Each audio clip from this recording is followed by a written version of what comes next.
to, an act of desperation, you might call it.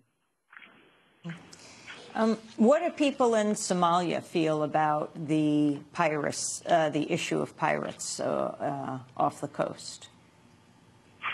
Mixed reaction, I think, in Somalia. The people do not want the innocent sailors to be harmed.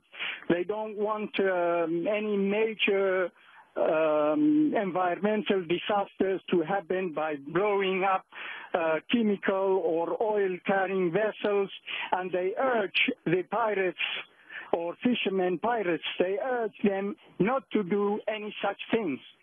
On the other hand, since there's no sympathy, there's no understanding, there's no readiness for dialogue with the coastal community, with the community in general, with the Somali authorities, whether regional government or the national government, on a joint action for solving these problems, then it's each for his own way of doing. But the people are very concerned. On the one hand, they would like this to be resolved peacefully. On the other, they feel very sad and for injustice being done by the international community.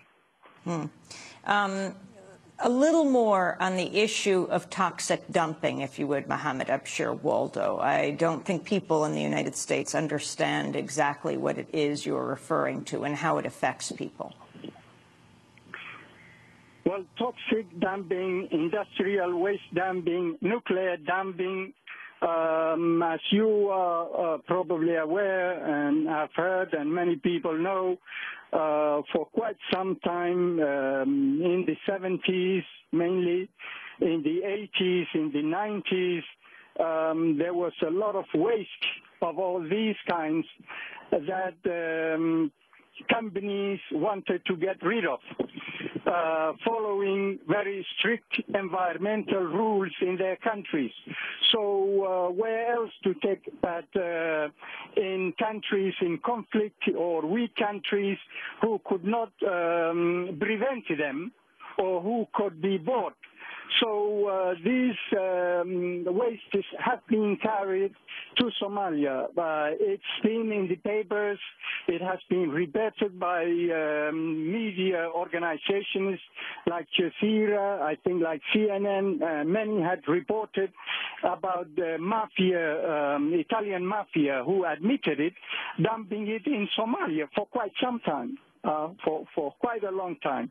And as we speak now, I heard yesterday, in fact, another vessel was captured in the Gulf of Aden by community, this time not pirates, by the community, when they suspected it, and it was carrying two huge containers, which it dumped into the sea when they saw these people coming to them.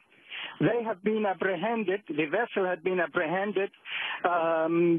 Fortunately, the containers did not sink into the sea, but they have been towed to the coast.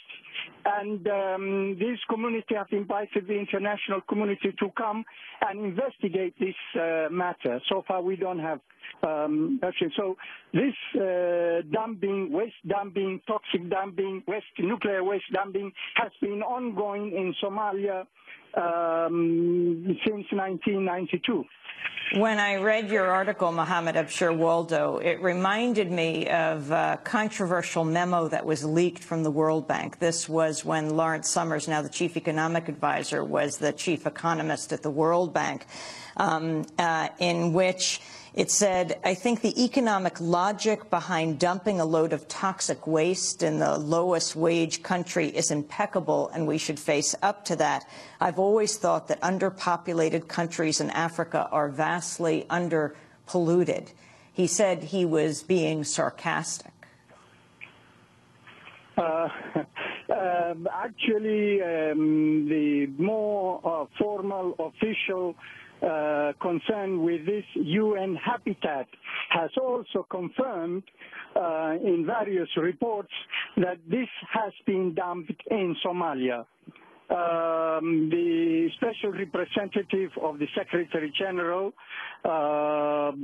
Walid Abdullah, who is now working with the Somali authorities, has also, I think, made a statement to that effect.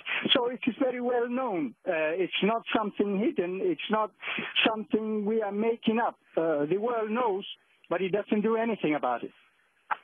Mohammed Abshir Waldo, thank you for joining us, a consultant in Kenya, speaking to us from Mombasa. This is Democracy Now!, democracynow.org, The War and Peace Report. We'll be back in a minute.